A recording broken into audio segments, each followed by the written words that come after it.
in your journey of creating content and obviously really leaning into your sensuality, do you have tips for women who feel disconnected from that part of themselves? Like how to be able to have that confidence and like that kind of goddess, I own this space energy? Well, the first step is taking care of yourself. Like if I haven't been in the gym and I've been eating whatever I want, the last thing I want to do is get on camera. So you have to be confident with yourself. And if I know I've done the best I can do for that day or that week and I'm feeling good, that's step one. Step two is to create something you're really interested in. So my favorite thing to do was like buy a new outfit, buy a new lingerie set that I'm really excited about. And also in like a really stunning, gorgeous, beautiful location. So you just have to like love what you're shooting. I feel like just jumping in front of a camera isn't very inspiring, you know? So that's how I am confident in front of the camera. I'm excited about what I'm shooting. How do you take that into your personal life?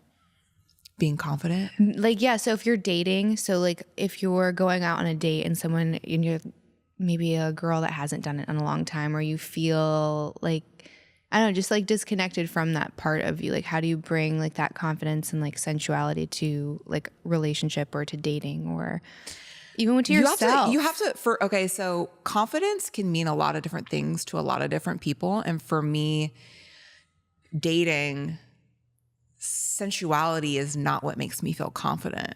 For me, what makes me feel really confident is my sense of humor and connecting on a conversation level. So I feel like I would have a really good date and feel really confident if I could connect with them. And it has nothing to do with being sexual or sensual. So I think confidence means different thing to different people. Have you actually been on a pedicab date since you posted that? I fell in love in the back of a pedicab.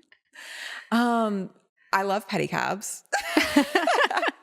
Yeah, I think dating is just, it should be fun, friendship based first. So if you're just having fun and connecting with someone on a friendship level and you're not trying to impress each other, it's so free and light and you just have a good time, right? I think you can lack confidence when you're trying to impress someone. You're stressing out to take them to a nice restaurant. We have to do this. It just easy breezy for me builds confidence, you know? Yeah, it's a much more relaxed way to like see someone for who they are versus this facade that you're trying to do. But when I saw your pedicab thing, I was like, she's going to have a line of pedicabs waiting for her when she's done recording that. Well, it's Austin, Texas, and there's all pedicabs here. All pedicabs. And they're expensive. I'm not kidding. I took a pedicab half a mile. I guess when you're pedaling, it takes a while. And the guy's like drenched in sweat. It's tough. It was $100. Yeah.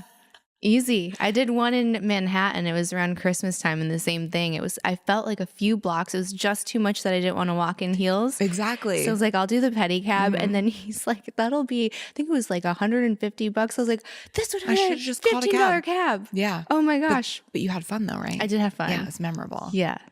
My other favorite pedicab moment was in Amsterdam, and I was just baked because we went to one of, they call them cheese shops. Right. So you go to the cheese shop and we smoked, and then there's a pedicab. So of course you're going to take the pedicab, and it was the best time. How can you not? It was the best time. My best pedicab experience was Halloween night. We went out and I was dressed up as an elderly woman. I had a gray wig.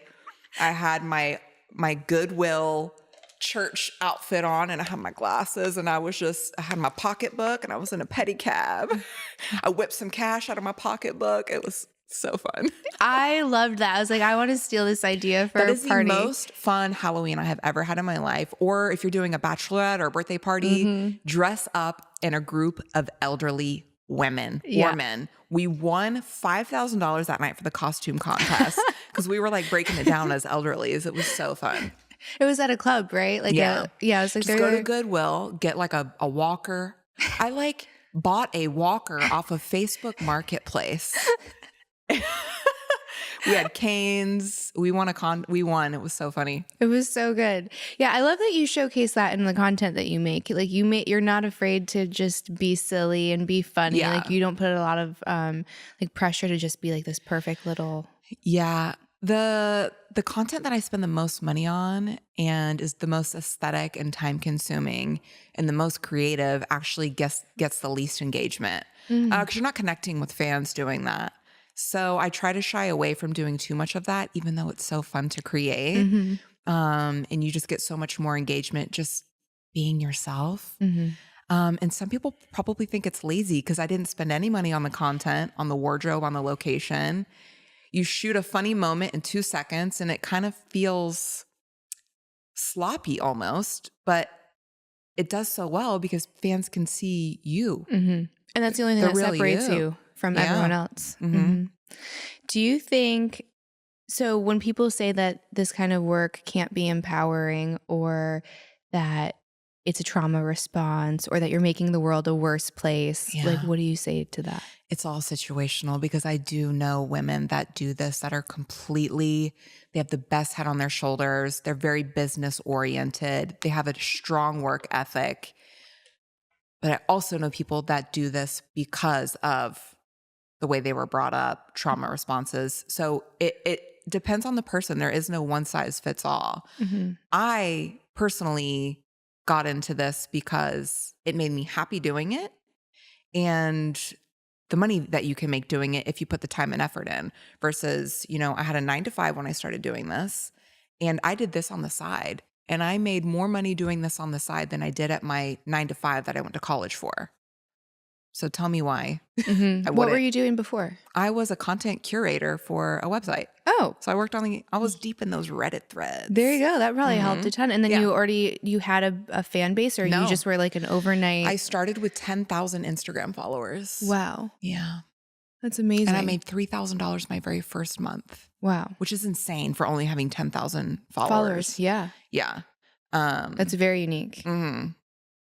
So, but I had a really normal upbringing, normal family, went to church. I just saw this as a business. Mhm. I think some people do start this because other reasons. So it just depends on the person.